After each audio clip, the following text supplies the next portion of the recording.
So friends, good afternoon, good afternoon. So ayan, weekend yan, wala kaming ganap ni Shannon, kaya naghanap kami ng gagawin. So ayan, magtatanim kami ng points Shanna. Katulad ng isang yan, yung puno na yan. Yung red ang bulaklak niya. Pag namumulaklak siya, puro siya red ba? Ang ganda niya tingnan. So itatanim namin dito, yan sa harap ng bahay. Yan, kung saan si Shannon naghuhukay. So, tingnan mo, naka-uniform kami. Pareho kami ng damit. Naka-long sleeve kami. Tapos ngayon, mamaya, pupunta tayo dun sa likod. Ayan. Doon kasi nandun yung mga seedlings namin. So, maghahanap kami ng mga pwedeng i-tanim-tanim. At dahil wala din akong videos, friends, dahil wala akong mga harvest sa ngayon dahil alam nyo naman summer, super ulan siya tuwing hapon. So namamatay yung mga tanim at same time super init pag hanggang tanghali ba. So yan, hintayin ko lang yan si Don Shannon matapos maghukay dyan. Why is it really big, honey? It's only like 3 gallons. So, ayan, friends, kung nakikita nyo, di ba, buhangin yung ano namin. So, iniisip ko, friends, na babalik na ulit sa, anong tawag niyan? Bumalik na ulit ba doon sa mga vlog ko nung nag-umpisa ako na, ano siya, yung parang mga daily ganap ba sa, ano, kasi namimiss ko minsan, nanonood si Shannon. Nakikita namin kung gaano kaliit pa doon si Clenan, yung mga memories na ganun ba. So, feeling ko babalik na rin ako sa pag-vlog ng mga daily something ko. O, nandoon na siya. Let's go. Ayan siya, friends. May isa pang natitirang bulaklak doon yan, no? Pag namulaklak yan sila, puro halos walang dahon, puro bulaklak lang na ganyan ba. Yan yung itatanim namin sa ngayon.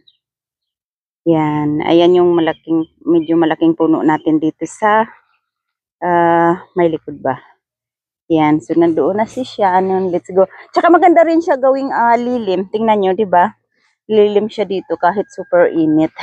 May naalala ako sa ganito, friends. Yung tawag namin sa Masbate, parang ampyun siya. Ampyun. Nakakain yun ito. Hindi naman. So, yung garden ko, may mga tanim-tanim na rin ako na mga vegetable kaso maliliit pa ba. Wala pa masyadong pwedeng pakinabangan o di ba ang sukal ng mga raised bed ko doon. Pero ititigil ko na kasi yung mga raised bed ko diyan. Papakita ko lang sa inyo yung mga bago kong tanim. Ayan, repolyo na yan. Tapos itong pichay. Alanganin pa siya. Yan, so pero pwede na yan. Kinakain ng insekto kasi hindi natin inaano ba ini-sprayhan ng mga pang-ano ng mga insects. Tapos ito, baka bukas or sa makalawa, saluyot po yan. So, pwede ko na siyang gulayan. Yan. Tapos yung mga kamuti natin, ayan o. Siyempre, yung kamuti natin, super dami pa rin. Papakita ko pala sa inyo. Excited lang ako yung ano ba natin, langga. Pero I'm sure hindi naman ito matutuloy dahil super liit pa ng puno niya. Tapos mag-winter na ulit. Ayan o, ito yung mga maliliit niya. Yan. Tapos ayun pa sa kabila, ayan o. Yan, ito. So, I'm sure hindi yan sila matutuloy dahil super liit pa ng puno niya, friends. Andyan siya, friends, nagkuha ng itlog. How many eggs? 9? Okay. So, let me see. Oh, I forgot the gloves that you gave me. Ang lalaki ng itlog natin. Yung mga manok natin. So, ang sampalo ko ba, friends, hindi siya ganun kadaming mga bunga lagi. Ayan lang, oh. Pagkadami-dami nung flowers nung nakaraan, di ba nakita nyo yun? Kunti lang yung bunga niya. Tingnan nyo yung mga chicken natin. Yan. Pinutol ko pala tong mga saging na to, friends, kasi hindi na naaarawan yung ating abogado. Tsaka itong ating, lime. Wala, patigok na siya, friends. Yan, kasi yung ating, ang tawag niyan, mangga din. Naghahanap siya ng araw. So, pinutol ko tong mga to. Ayan no, pero bumabalik sila ng tubo kasi super dami naman nating saging friends. So, okay lang yan. Yan, puputulin ko pa ulit yan para may shade. Para may shade yung ating avocado baka, because we love our mango and avocado that much. So, we still got a lot of banana, honey. Don't worry. We got a lot of banana. And you don't really eat that much of banana. Only me. So, I guess we're good. See how many bananas we have right now? Ayan, mga ilang pira, ilang hindi ko talaga maano sa Tagalog eh. Niinis ako. Hindi ko maano, kung sa mas bati pa, isang bulig. O, isa yun. Dalawa. Hindi pa nga natin nakuha ng mga puso. Dalawa dito pa sa kabila. Ayan, hindi ko pa rin nakuhaan din ng puso itong isa dito. O, diba? 3, 4. Yan yung parang saba. So, ayan, may maliliit din tayo dyan. Yung tawag naman nila dito is dwarf Cavendish. Isa, ayun, 2, 3, ano rin to. Buwig. Buwig pala tawag niyan sa Tagalog. Tapos ito, ayan, no, puso na ulit. So, madami-dami talaga tayo laging saging. Oh, hold on. O, syempre, yung ano namin, tambayan dun sa taas. Wala pa rin bubong, tsaka parang dingding niya, parang hindi may mahulog. Yan, so mainit siya sa ngayon.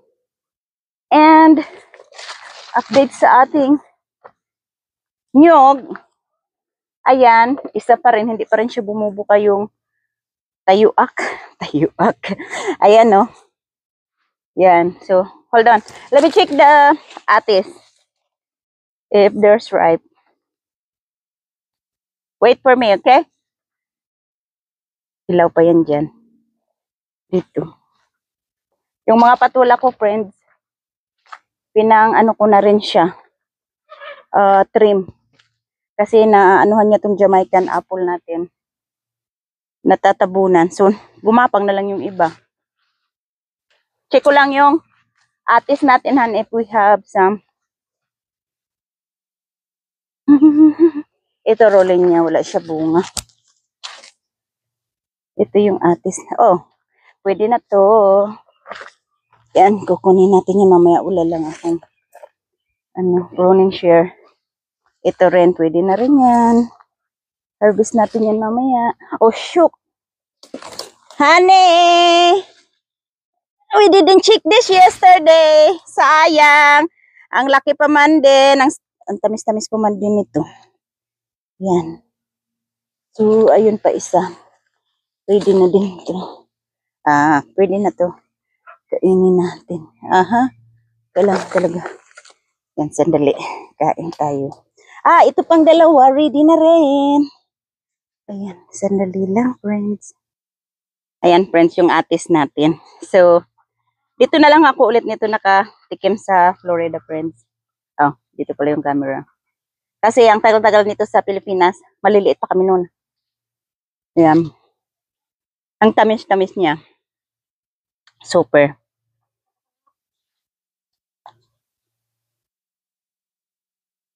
Kain tayo. Tapos yung mga seeds nito, friends, tutubo lang din dito kung saan-saan.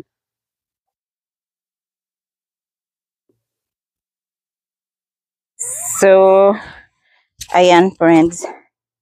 Ang ating atis yan, ito pwede na to siya kasi mahihinog na to. Maganda na tong doon lang sila sa, ayan no, medyo malambot na rin siya. Doon lang sa counter ba, para lagi natin nakikita. Kasi dito, nakakalimutan namin. So ito, hinog na. Pwede na siya kainin. Yan, nagliki. Grabe Tagalog no, nagliki. Ayan, friends, dyan muna kayo sa may lilim kasi uminit yung aking phone dahil ilagay ko kayo sa initan. So, ayan. Pwede na rin yan. Hindi pa ito hinog. Tapos, dito sa kabila. Ayan ito. Yung iba, iwan muna natin kasi masyado pa siyang green. Ito siya. Ganyan, friends. Pag ganyan na yung atis nyo, pwedeng-pwede nyo na siyang kukunin ba kasi mahihinod na lang yan sa counter nyo. Yang ganito, friends, hindi pa yan siya ready kasi hindi pa siya Hindi pa ba, masyado pa silang dikit-dikit ba? Nandoon si Shannon. So, ito pala yung itatanim namin. Ang points. Oh, baka pwede rin tayo mag-harvest ng isang ano pala. Let's harvest one of the pomelo. Are we gonna harvest? Ayan oh. Yan. So, ito siguro kasi yellow or itong dalawa dito kasi nandito sa ground. Siguro yung isa. Or, sandali. Ito na lang kasi malaki. Yan. Sandali. Ito yung i-harvest natin. Kasi mas malaki. Ang tamis-tamis niya, friend. Tapos pink na pink yung ano niya ba. Yan. O, diba? Meron na tayong pomelo or ang tawag namin nito sa Masbate ay lukban. Lukban. Sa suha, sa Tagalog. So, ayan yung harvest natin to the friends. Atis, tsaka pomelo. Papakita ko sa inyo ang ano, kung gaano siya kapink. Kasi hindi ko alam kung napakita ko sa inyo nung nakaraan eh. Yan, pag nabuksan ko na. So, ayan yung itatanim namin, friends. Ito, kasi natumba na, ayun, oh. Sa maliit lang kasi yan napaso. Yun yung, parang namatay na yung kalahati yata. Point siya na. Hinihintay ko lang si Shannon. Ayun, nag-water pa siya ng mga plant niya doon. Tinanim namin to siya, friends, from buto. Galing dyan sa puno na yan. So, ayan na itsura niya. Namamatay na siya kasi, tignan nyo naman. Yan. So, di namin alam kung mabubuhay yan siya. Tingnan mo ga, ang dami niyang ano, ang dami niyang ants. Ang sakit ng mga ganyan, friends, super. Yan yung mga fire ants.